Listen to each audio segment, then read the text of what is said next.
Aaron told you he had nothing to do with this. Isn't that right? He said he was innocent. He said he was innocent. Joey Jackson, Dan Schorr, jump in on this, because if he's hugging and kissing this guy like he's family and says, look me in the eye and tell me if you got something to do with this or not, can't this cross for both sides of this trial?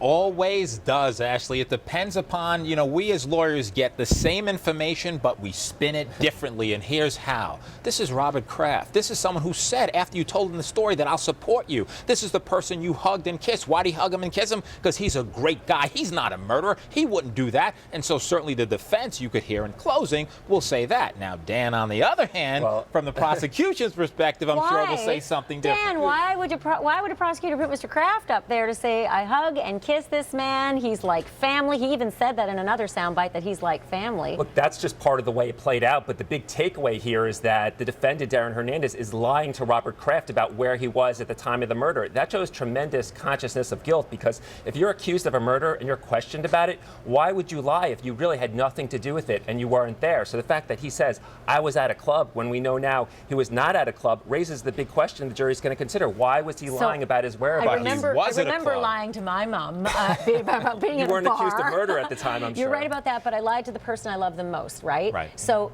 can't you say as a defense attorney, okay, so he lied to Bob Kraft about where he was that night, because he sure doesn't want Bob Kraft thinking he has anything to do with this? It's his employer, Bob Kraft. He's paying him $44 million. And certainly while you can be a misrepresenter of the truth, don't like to say liar, it doesn't make you a murderer. And even in the event that we know that Aaron Hernandez is there, could you establish that he's guilty of anything? You have to, and I know the joint venture liability, Dan, the prosecutor you are, you don't have to show he pulled the trigger. You just need to show that he actively participated, importuned, and did other things to assist in the death. But if at the end of the day you establish he's there, Ashley, but he was merely present and didn't take part in that crime, he is what he said to Bob Kraft, innocent. But also the analogy you used, when you lied to your parents, it was probably because you did something you weren't supposed to do, right? And that's the analogy on a much bigger and more important scale here. He's lying about where he was, and the question is that because he was involved in the murder? Why else would he lie about where he was? By the way, the statute of limitations on my lie is definitely over 30 years when I did it.